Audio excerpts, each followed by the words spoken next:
No Viva Saúde de hoje nós vamos conversar sobre Março Amarelo, mês de conscientização a respeito da endometriose. Não sai daí, nós já estamos no ar.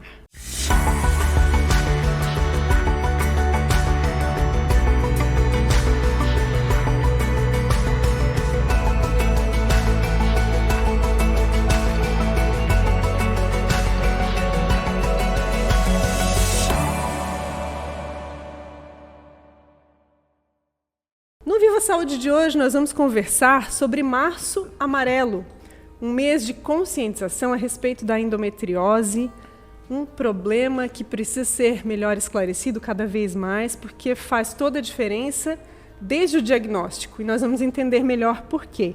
Antes de apresentar os nossos convidados de hoje, eu quero agradecer aqui os apoiadores Ortonil, Maria Rocha e Unicred.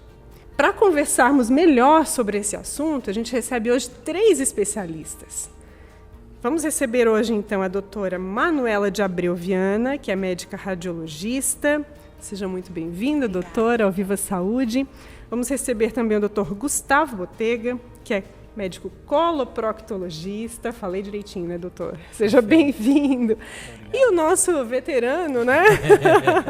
Que já esteve aqui no Viva Saúde. Seja muito bem-vindo também, doutor Leandro Gugel, médico ginecologista. Seja bem-vindo. Obrigado. Vamos começar essa conversa, então, falando de Março Amarelo. Eu queria iniciar perguntando por que essas 3 especialidades, doutor? Falando contigo, assim, que é uma referência em endometriose, né? No teu trabalho aí desenvolvido até aqui. Então, a gente tem, desde 2012, batalhado em cima da endometriose, né? E o Março Amarelo, ele veio para nos ajudar a ter um mês para a gente trabalhar sobre a importância de conscientizar a população sobre essa patologia. Eu vou falar mais sobre isso, e a questão de nós estarmos numa equipe hoje aqui, e infelizmente a gente não pode trazer todos mundo, envolvidos, porque a gente tem bastante pessoas envolvidas nesse projeto. Porque a endometriose, ela é uma doença que ela pega múltiplos órgãos, digamos, estruturas, né? Sim. Então, a gente consegue melhor abordar ela quando a gente trabalha com uma equipe multidisciplinar, desde a prevenção, no tratamento e no acompanhamento. Há necessidade de toda essa equipe, né? Sim. A gente pode aproveitar aqui e falar de quem não está aqui, mas que também está envolvido nesse processo, que é nutricionista. Temos a nutricionista, fisioterapeuta, o coloproctologista, o radiologista, educador físico, né? Aí médicos para tratar dor crônica, urologista.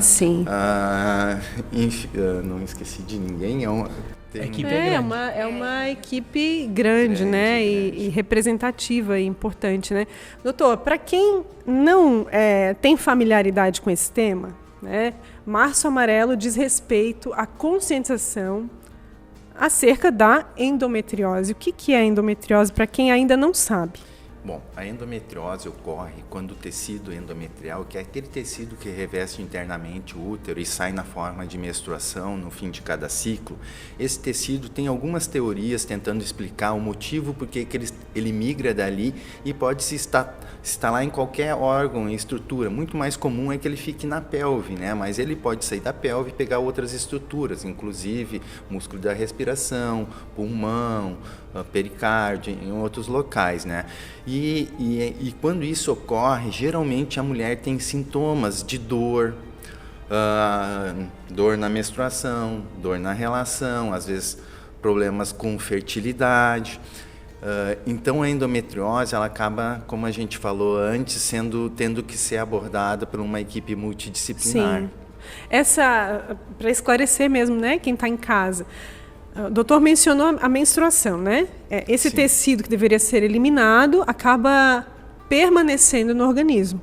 É isso, né? Isso. E vai para outros órgãos. Vai se instalar em outros órgãos. Né? Isso. E daí, quando, vamos supor assim, a mulher vai ciclar ali, que ela vai menstruar, se ela tiver células ativas, vamos supor, lá no ovário dela, ela tem uma endometriose ovariana, que a gente chama de endometrioma, e ela estiver ativa, ela vai sangrar naquele órgão ali, no ovário, fazendo aquele cisto, né, que o radiologista vai conseguir nos explicar bem a característica dele. Eles chamam de cisto em vidro fosco, né, que é um endometrioma e que vai trazer repercussão para esse órgão, matando o folículo, diminuindo a reserva do ovário, né, muitas vezes podendo causar infertilidade. Sim, a dor é um dos principais sintomas da endometriose. Sim, porque ela é uma doença inflamatória, né? Por ela ser uma doença inflamatória, então a gente tem um quadro de dor, liberação de mediadores de dor, prostaglandina, interleucinas, que são mediadores para dor.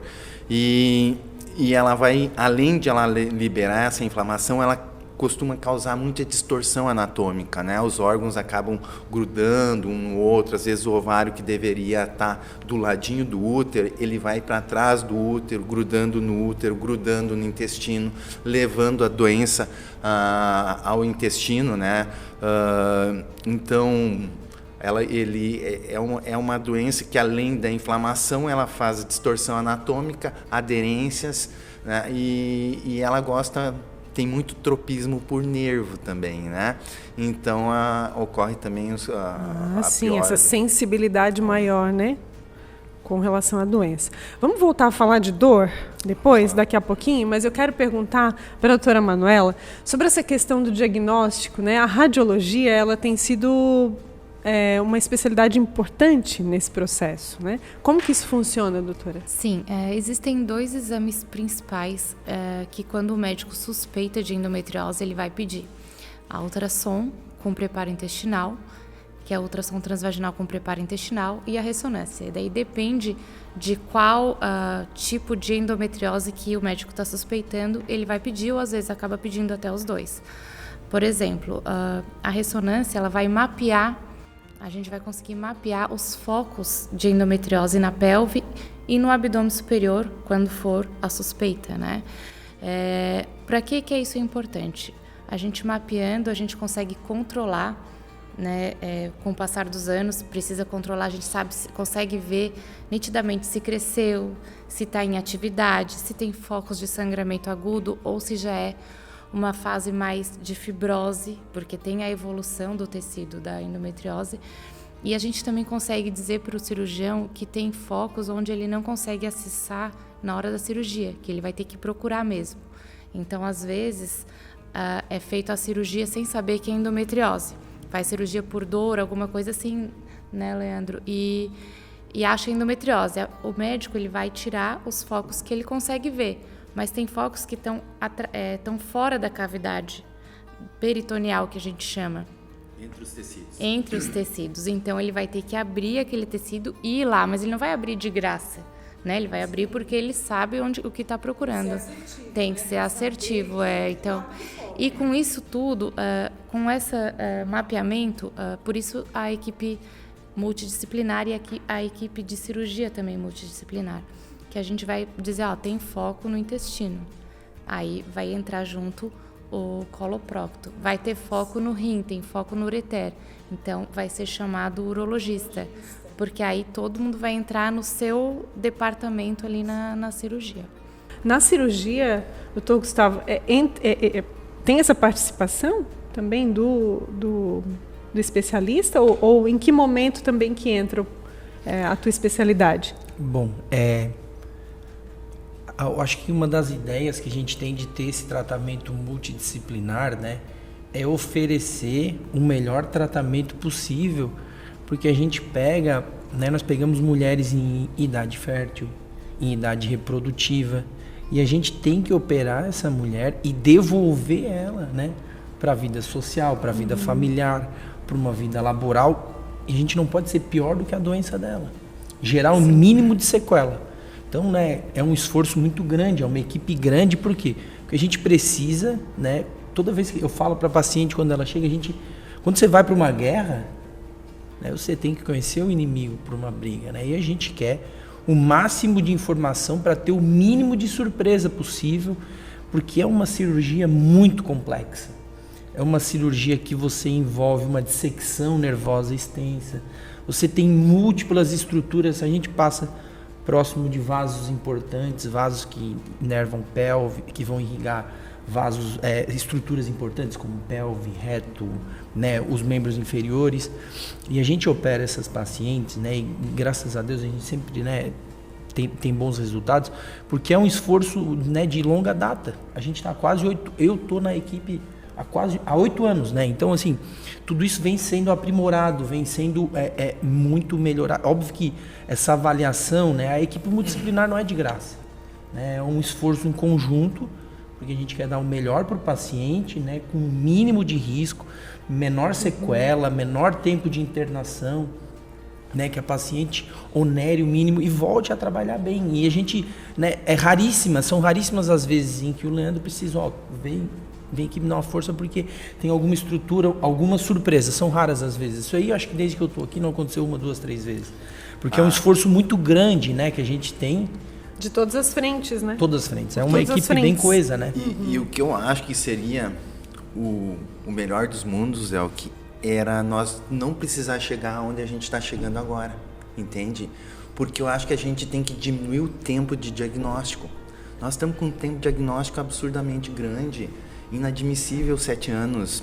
Eu não entendo por que a gente... A média são 7 anos, né, doutor? Né? Existe problemas culturais e existe problemas na área médica, digamos assim. Culturais, o que eu diria?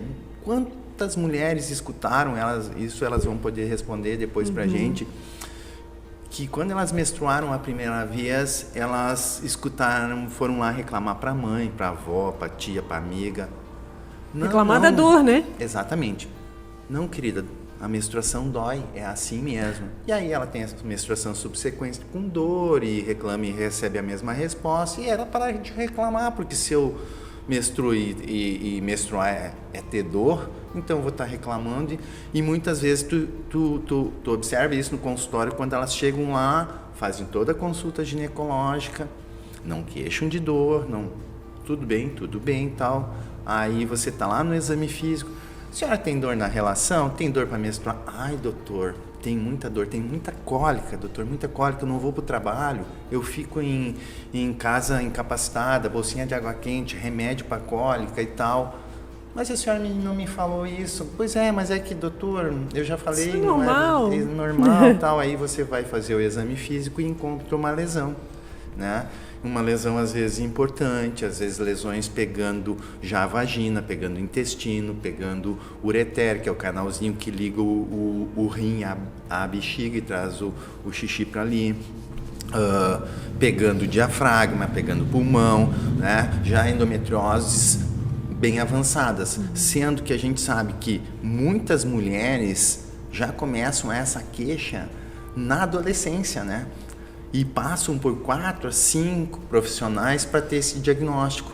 Então, assim, eu acho que o que a gente tem que bater é a questão, assim, o médico clínico, o médico do posto de saúde de família, o ginecologista que não trata endometriose, ele tem que valorizar a queixa do paciente, tem que escutar o paciente, né? Dor não é normal. Então, eu acho que essa é uma coisa muito importante. É um apelo importante, inclusive, da campanha. Exato. Março Amarelo, né? Perfeito. Tem essa campanha principalmente para alertar as mulheres a comunicarem isso para os seus médicos, né? A não normalizarem a dor, né? A Sociedade Brasileira de Endometriose está fazendo uma campanha em 7 estados. Infelizmente, o nosso estado não foi contemplado, né? Quem sabe no futuro a gente seja, mas ela está fazendo uma campanha sobre essa conscientização com profissionais, né?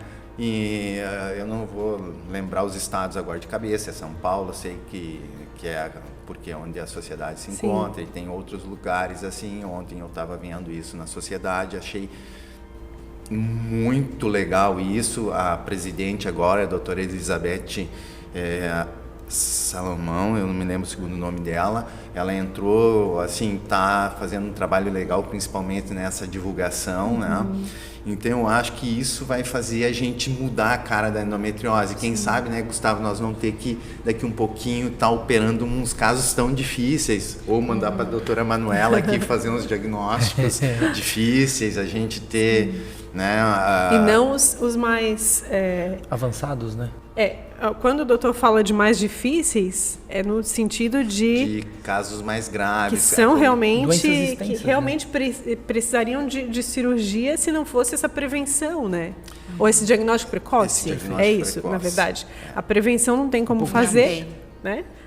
Mas o diagnóstico precoce é possível, né? Sim. A prevenção seria no sentido de você dar uma... Prevenção de agravamento de quadro, talvez? Isso, e também talvez uma prevenção que poderia, sim, mas no sentido de qualidade de vida, de atividade física, sim, de dieta, né, rica em ômega 3, em anti-inflamatória, né? Então, sim, por isso da questão da equipe, que a gente trabalhando, né? Então, hoje a gente sabe que há endometriose na adolescência e que precisamos aprender a diagnosticar, escutar, diferenciar de outras doenças que causam dores crônicas, sim, e que também pedem esse tratamento, né? Falando da radiologia, ele é uma possibilidade de diagnóstico não invasiva, né? Porque, sim, tem a cirurgia, sim, que é uma maneira de diagnosticar, certo? E quando a gente fala da radiologia, no contexto da endometriose, essa abordagem assim, que não é invasiva. Certo? Isso é o segundo passo, né? O primeiro passo, então, é a consulta, o exame físico do médico. A consulta com o ginecologista. Isso. A consulta, na verdade, com o médico, ele vai suspeitar, ele vai encaminhar para um ginecologista especialista, e aí esse ginecologista vai conseguir fazer o exame físico detalhado, e aí ter uma noção de quão grave, geralmente já consegue ter uma noção de quão grave aquilo vai estar. E aí o segundo passo é o exame, né? Eu tinha falado da ressonância, mas também tem ultrassom. O ultrassom é super importante. Com ultrassom, porque a ressonância é um exame que a paciente está lá parada e o aparelho fazendo, e depois a gente avalia. E com ultrassom a gente tem uma situação que é a gente que está ali manipulando, na mesma maneira que o exame físico. Então, a gente consegue ver onde é o ponto de dor e aonde a gente vai valorizar mesmo a lesão. Aonde tem a interação com o paciente, ou ver o quão aderidos estão as estruturas, né? Então, às vezes, a gente não vê uma lesão grande de endometriose, mas a gente vê que está tudo grudado, né? Então, isso já é um ponto... positivo no diagnóstico, mas já vai ser uma cirurgia mais difícil, já é um salão de diagnóstico mesmo, né? Porque às vezes o ovário está grudado no útero, que está junto grudado com o intestino, que às vezes a bexiga está grudada, às vezes está tudo grudado, às vezes está obstruindo o ureter, e daí tem casos de até ter perda renal, né? De o rim não conseguir excretar. Então por isso a gente está com essa campanha, porque antigamente tinha dor, ficava, quando perdeu o rim, ninguém sabia por quê, aí ela vê, tinha uma lesão lá, aí já perdeu o rim, não tem mais volta, sabe? Então são casos assim, ou um caso de pegar muito grande, muito extenso a bexiga, ou infecção de repetição de urina, a infecção e trata, a gente vai lá, tem uma lesão grande na bexiga que fica inflamando, porque é uma doença inflamatória, então todo mês a mulher vai menstruar e aquele tecido vai sangrar também e vai dar uma inflamação na bexiga e vai dar esse sintoma de infecção e vai tratar. E assim, não é um caso nem outro, né? Exato, e só fazer um parêntese, a Manuela falou muito bem na questão ali do diagnóstico. Antigamente a gente usava a videolaparoscopia para diagnóstico, mas o diagnóstico de endometriose seria aquele diagnóstico onde a gente está vendo, mas muitas doenças, vamos supor, doenças que ocorrem no septo reto vaginal, que é o espaço entre a vagina e o intestino reto, lá embaixo. Esse espaço, mesmo pela laparoscopia, eu não tenho acesso a ele, eu não consigo ver ele. Eu vou conseguir, talvez, sentir uma lesão, se ela for grande, no exame físico ou no exame de imagem. Na laparoscopia, eu vou sair e dizer, olha, a senhora não tem endometriose, e ela vai continuar com dor. Além dessa questão toda da questão da bexiga, da dor, a gente tem, quando pega nesses espaços, a disquesia, o que o Gustavo vai poder falar bem, que dor evacuatória, sintomas evacuatórios. Então, eu ia perguntar isso, assim, o que está relacionado a essa área do intestino que indica que pode haver um caso de endometriose? Para quem está nos assistindo em casa, que, assim, não domina o assunto, certo? Para a gente traduzir assim numa linguagem bem clara, doutor. Porque pode estar passando por esse problema, ou conhecer alguém que esteja enfrentando esse problema e nem imagina, né? A importância aqui na informação, de esclarecer, né, esse assunto, para que quem está em casa possa também ficar atento e procurar um especialista, o seu especialista de confiança, né? No caso da tua área, o que pode ser um indicador assim, de que tem uma relação com a endometriose? Olha, o que é difícil, né, a paciente que venha com sintomas evacuatórios exclusivos, intestinais específicos. Muitas vezes eles estão associados a sintomas ginecológicos, né? Isso indica e auxilia tanto na parte de diagnóstico e tratamento. Mas uma dor para evacuar, aquela dor que muitas vezes acontece, está mais relacionada no período menstrual, essa é a queixa mais frequente, né? Em casos muito mais avançados, né, o paciente começa a ter uma alteração de hábito intestinal. O que seria uma alteração de hábito intestinal? O paciente tinha um hábito, ele ia... Ou seja, ia no banheiro todo dia? Com uma regularidade, né? Todo mundo tem um padrão. Sim. Ia, sei lá, uma vez por dia, uma vez a cada 2 dias. E essa paciente começou a ir a cada 2, 3 dias, 4 dias, dificuldade para evacuar, né? A dor não só no período menstrual, durante o hábito evacuatório, um afilamento de fezes, né? Óbvio, isso, né? A gente tem bastante relato na literatura de pacientes com endometriose que simulam, né, uma sintomatologia igual a de neoplasias de tumores coloretais. Não é incomum, né? A gente deve estar atento a esse diagnóstico em pacientes mais jovens, tá? Em casos muito mais extensos, por quê? Porque a endometriose, ela é uma patologia primariamente uterina. Então ela acomete, ela vem mais da porção externa do intestino, para então ela acometer as porções mais internas. Então o sangramento seria uma patologia muito mais avançada, um pouco mais agressiva. Você também pode ter o sangramento, eventualmente, não só no período menstrual. Sangramento nas fezes. O sangramento ao evacuar, né? É uma sintomatologia bastante difusa. Mas o importante é, né, a gente sempre estar atento naquela mulher jovem, mulher em idade fértil, né, e que ela começa a ter uma alteração associada a sintomas ginecológicos, né? Bem, Gustavo, que e a questão comentados. assim também, outra questão é às vezes a porção do intestino que ela pega, porque às vezes a gente pega mais de uma lesão, às vezes mais de uma lesão no próprio reto, que Segmento, é uma porção do né? intestino lá no finalzinho, no sigmoide. Às vezes a gente vai pegar lesão na válvula ileocecal lá no apêndice. Às vezes a gente vai pegar lesão no delgado. Então, às vezes a endometriose tem esse problema no sintoma, né? Ela tem os sintomas clássicos, mas também nós podemos ter alguns sintomas... É extenso, né? Por isso que a educação é importante não só para a população, né? Mas para a classe médica. É uma patologia, né? Uma doença que tem uma suspeição baixa, né? Se desconfia pouco dessa doença. Sim.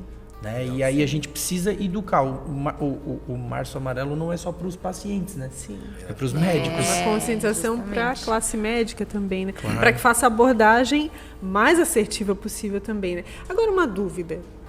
Quando a gente associa a questão da menstruação ali com evacuar com dor, né? Um pouco de cólica, enfim. Isso é sempre sinal de endometriose ou não necessariamente? Não necessariamente. Quem está em casa ouvindo, assistindo, eu passei por isso esse mês, estou com endometriose. Não necessariamente. Não. Cuidado, né? É não procurar. precisa se assustar. Exatamente, procurar investigar para poder... Sim. Né? Pode ser. O ideal é a avaliação médica, né? Sempre procurar um ter médico. essa abertura com o seu médico de confiança, né? Falar assim, doutor, eu sim. Não pensar que tudo é óbvio, né? E a gente também observa assim, a gente deixou de ladinho um pouco uma parte muito importante, que é a infertilidade associada à endometriose. Né? Que durante muito tempo foi um grande era um grande problema que estava muito associado à endometriose. Então, e a endometriose é aquela doença assim, nem sempre você opera. Então, assim, vai depender muito da fase da vida que a mulher está para instituir um tipo de tratamento ou outro. Vai depender dela querer gestar ou não, né? Ela ter prole constituída ou não. Você, às vezes, o que é prole constituída, doutora? É ter filhos? Os filhinhos dela lá, todos bonitinhos já. Então, você pega aquela mulher assim que muitas vezes fez colégio, fez faculdade, aí formou, aí quis se estabilizar no emprego, e aí Cada vez mais comum, inclusive. Exato. Né? Essa curva vem sendo invertida. Até saiu agora uma publicação muito legal sobre essa inversão de curva, que antes a gente estaria, fazendo um parênteses aqui, antes a gente estava com a população feminina gestando com a idade mais precoce. Hoje está aumentando os 34 anos para frente aí.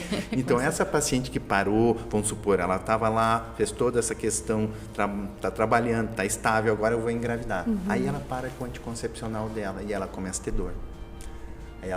dor. Isso já é um sinal de alerta, né?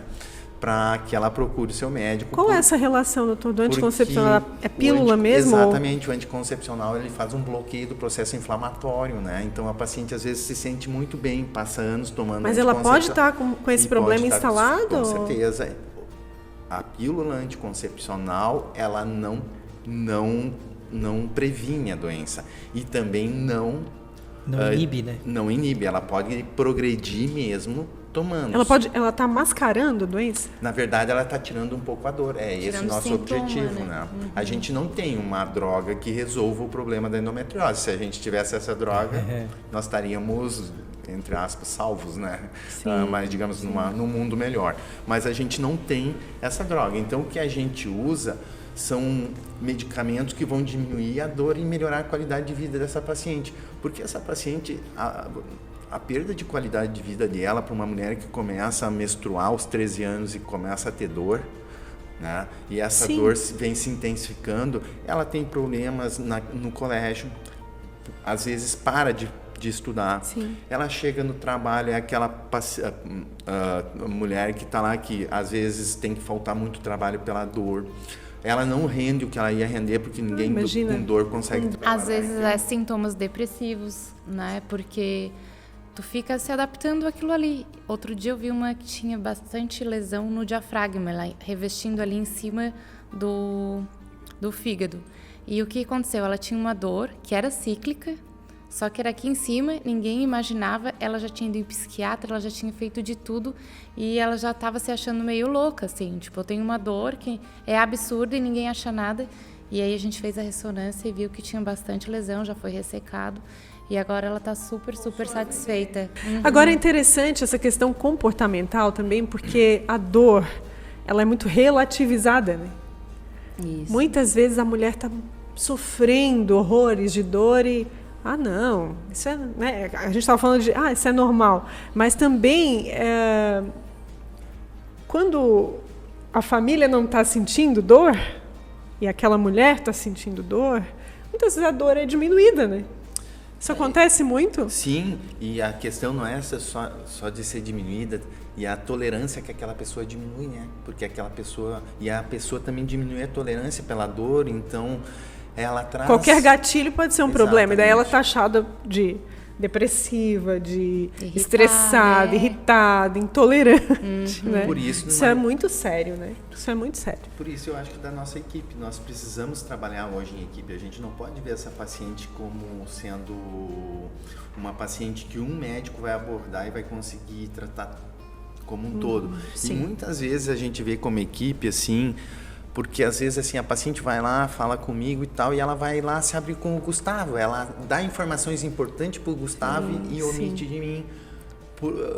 Inconscientemente, né? Sem motivo por qualquer. Questões assim, às vezes a nutricionista vai ter algumas respostas melhores que a gente, que está às vezes lá, porque o paciente ficou com vergonha, ou porque ele achou que aquilo para você não era importante relatar. Então, a equipe multidisciplinar é fundamental, né? Falando da alimentação, eu não sei se entra também na tua especialidade, doutor. Porque a gente está falando do intestino, né? O intestino é o segundo cérebro, é isso? Com certeza. O intestino diz muito sobre a qualidade de vida daquela pessoa, né? Enfim, ele é realmente determinante, né? Quando a gente fala de alimentação, porque a gente citou aqui a nutricionista, né, nesse processo também. A alimentação, ela pode minimizar esse impacto da endometriose, esses sintomas, pode contribuir com essa qualidade de vida e até com o tratamento, diagnóstico com esse processo? Certamente, sempre o que a gente tenta orientar, é óbvio que tem um profissional na equipe que ele é mais gabaritado. Mas de uma maneira ou de outra sempre acaba sobrando para a gente orientar a questão, principalmente quando você vai operar uma paciente. Mas não é só no pré ou no pós-operatório que a dieta é interessante. Esse paciente ele tem que ter, como é uma patologia que já falado extensamente, que ela é uma doença inflamatória, essa nossa dieta ocidental, uma dieta rica em carne vermelha, muito alimento processado, você gera uma condição, né, uma situação pró-inflamatória. O organismo está inflamado. É uma como coisa se fosse assim, né? Ele leva a um aumento de peso, ele leva um controle mais difícil da dor, né? Muitas vezes pode até eventualmente progredir a doença. Então a gente sempre tenta a dieta, né? Uma dieta com mais fibra, né? Tomar água, fazer atividade física, dar preferência para carne branca, né? Uma dieta menos inflamatória o possível para esse paciente. A alimentação ela é parte do tratamento, né? Como qualquer patologia que a gente vai tratar, qualquer doença, o paciente também tem que se conscientizar de que ele precisa participar ativamente. E a dieta, a atividade física, a perda de peso, o não fumar é fundamental para o tratamento, né? Não é só o remédio, não é só a cirurgia, né? E que ela é uma situação em que o paciente vai ter que mudar o estilo de vida dele, né? Não é só, né, o fato de ele fazer um tratamento, tomar um remédio, né, ela é parte fundamental. É que muitas vezes a paciente, no caso, vai para o especialista querendo que ele resolva o seu problema. E esquece que tem uma dose de responsabilidade também nesse processo, né? Que é cuidar, né? Sinceramente, é meia-meia, entendeu? Se cuidar Talvez também. Até um pouquinho mais a gente tem que entregar o melhor da gente, né? Mas o paciente também tem que colaborar. Ela tem que lembrar que isso é uma doença crônica. Eu recebo muitas perguntas. Doutor, eu fui operada de endometriose, agora eu estou curada. Não, a gente vem falando há quanto tempo isso é uma doença crônica. Eu vou te operar, você não vai curar. A gente tem que acompanhar, a gente trata.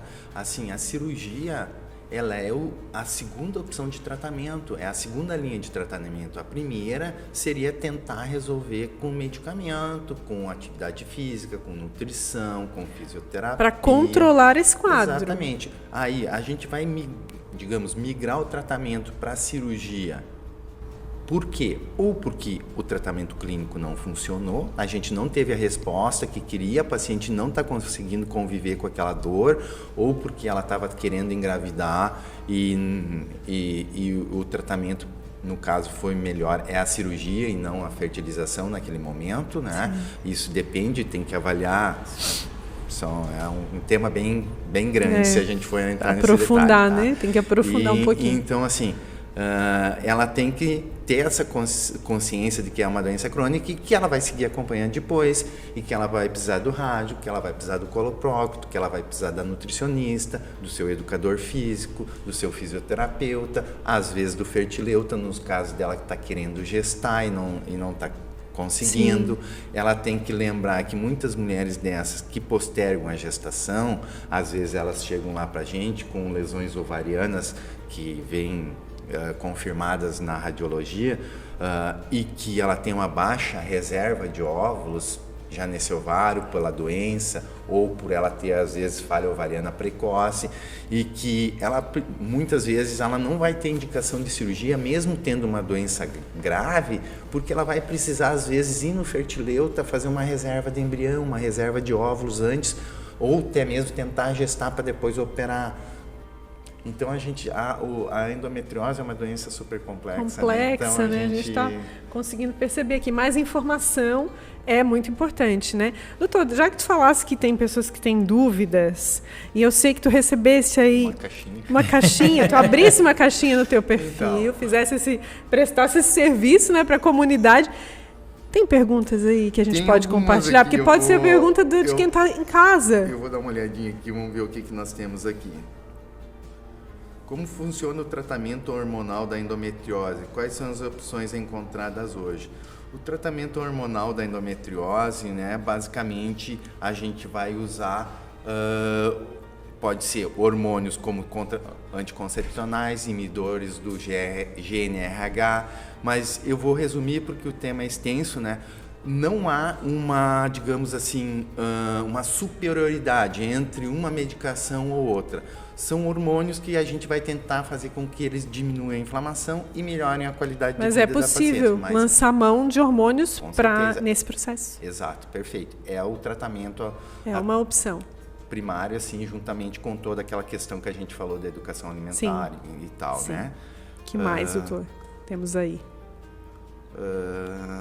Deixa eu ver aqui. Após a esterectomia e retirada da endometriose, quais são as chances de ter endometriose novamente? Boa pergunta. Então, ela é uma doença crônica, né? A chance de ter ela novamente vai depender do sítio que ela se encontra. Vamos supor, ela fez uma esterectomia... Como assim do sítio, doutor? Do local da doença. Porque tem gente que não, moro no sítio, tá tudo certo. Vai ter endometriose lá. Tem qualidade de vida, não é bem assim. Calma, o sítio é o local. O local onde ela está. Vamos supor, essa paciente que perguntou, ela fez uma esterectomia, mas vamos supor que ela tivesse uma adenomiose, que é uma endometriose que cursa no músculo do útero, associada a um endometrioma, que é uma endometriose que tem no ovário. Foi retirado o útero e tratado o ovário sem retirá-lo. Trataram o cisto da endometriose. Certo. Pode voltar? Em 30% dos casos no ovário. Então, a gente vai ter um retorno maior ou menor dependendo aonde essa lesão vai estar, né? Depende do local e depende de alguma coisa que a paciente possa fazer para evitar? Na verdade, assim, ou endometriose ovariana seria todas as medidas que a gente falou antes, né? E o controle. Não há, assim, alguma coisa além. A gente sabe que em alguma porcentagem ela vai ter recidiva, mesmo usando medicação e fazendo tudo como tem que ser feito. Aí é feito esse monitoramento. Justamente. Com a gente exames. faz um monitoramento com o exame e ela vai também voltar com a clínica, né? Então vai acender um alerta. Depois de, vamos supor, 3 anos, ela assim, agora eu tô com aquela dor de novo. Esse paciente não pode perder o segmento. É. Né? Ele tem que se conscientizar de que a cirurgia é parte. Né? E ele tem que se comprometer e manter o segmento regular e os cuidados que a gente comentou há pouco. Monitorando isso. Isso. Né? Eu acho que o tratamento da endometriose, para resumir, ele é individualizado. Não tem como você... Não é porque deu certo com a vizinha que vai se você. aplicar exatamente... Não né? é receita de bolo, digamos Sim. assim. Preciso sentar com o paciente, ver o objetivo dela, paciente que não quer mais ter filho, paciente que quer ter filho, paciente que a dor é muito importante, paciente que está tendo uma lesão em órgão nobre que não tem como conviver com aquela lesão mesmo sendo assintomática. Lembrando que agora 20% das pacientes são assintomáticas. Então, não vão ter a doença. não tem sintomas. E não tem Tem sintoma. a endometriose instalada e não tem sintomas. Mandei para vocês vão receber. Pois é, doutora, e como é que faz nesse caso? Então, eu recebi essa semana uma paciente encaminhada de um colega com prole constituída, 2 filhos, porque acharam no exame de imagem casual uma lesão. Eu nunca olho o exame do paciente mesmo. O que é um exame de imagem casual? Exame de rotina, de assim. rotina. Ela foi fazer um ultrassom de rotina e acharam uma lesão. Não foi um ultrassom para a endometriose. Certo. Foi fazer um segmento regular ali. E aí ela chegou, eu nunca olho o exame primeiro, eu gosto de fazer o exame físico primeiro. Eu fui examinar a paciente. Assim, ela tinha uma lesão vaginal, iniciando no fundo da vagina e se estendendo por terço médio da vagina, que com áreas de endometriose ativa muito grandes, sabe? E a mulher não tem sintoma nenhum, não tem dor, nada. Teve filhos. Teve os filhos dela. Olha aí, mano, tamanho da lesão. Nossa. Só para mostrar. Depois não mostra. Estou mentindo. Então, e aí você pega essa paciente, né? Essa cirurgia é uma cirurgia muito complexa, a lesão dela é muito baixa. Vai estar grudado no intestino, eu tenho certeza que essa lesão vai estar pegando no intestino. Mas tem que fazer alguma coisa, doutora, ela não pode conviver com essa... Aí é uma situação se não difícil, tem dor, se não tem... Discussão delicada, né? Exatamente, Delicado, essa vai ser delicado. uma discussão muito longa, entende? Porque quando tem dor, é uma coisa, né? A pessoa quer fazer de tudo para se livrar daquela dor. Agora, quando não tem dor, teve os filhos, né? Tá Teoricamente, né? Posso... Se ela agrava, Ela pode agravar um quadro de dor? Assim, a gente bota o aparelhinho, aquele que coleta o preventivo, e você já vê uma lesão preta no fundo da vagina, né, com 5 centímetros ou mais de tamanho, e que ela não tem sintoma. E que se você operar essa paciente, provavelmente ela vai ter algum transtorninho no pós-operatório, porque tem risco de aderência, vai ter outros riscos. Tudo isso tem que ser estudado, avaliado. Exatamente. Mas no exame clínico é possível ver, então? Sim. Digamos assim que grande parte das endometrioses que eu peço exame, eu já tenho o diagnóstico. Claro que o diagnóstico é uma suspeita, né? Eu já tenho essa suspeita de diagnóstico pelo exame físico no consultório. Ele só vai ver a extensão. Interessante, por isso a importância também de visitar regularmente, né? O médico, o ginecologista, né? Gente, tá caminhando para o final já. Eu quero agradecer a presença de vocês aqui, muito importante, né? Todos esses esclarecimentos. A campanha ela tem esse propósito, Março Amarelo, e todas as campanhas, né, que a gente tem ao longo do ano são para informação, para que quem está em casa possa tomar alguma medida, né? Buscar ajuda, não achar que é normal a sua dor. Não se certo? conformar. Não se conforma, né? Tem como viver melhor, tem como viver com qualidade de vida, né? Muito obrigada pela presença de vocês aqui, sempre bem-vindos. O espaço está aberto, né, para que a gente possa voltar a trazer outros temas aqui relevantes, né? E trazer mais qualidade de vida para quem está em casa nos assistindo. Eu que agradeço, Elke, muito obrigado por poder ajudar a gente a divulgar, né, essa doença importante, e a gente, claro, vai estar à disposição, a hora que precisar, grita, a gente vem. Muito bom, doutor. Obrigada, muito obrigada. Muito obrigada, doutor. Muito obrigado. A gente agradece também a sua audiência. Muito obrigada por estar até aqui com a gente. Compartilhe esse conteúdo lá nas suas redes sociais também, para que mais e mais pessoas possam ter acesso a essa informação tão importante. A gente agradece nossos apoiadores, Ortonil, Maria Rocha, Unicred.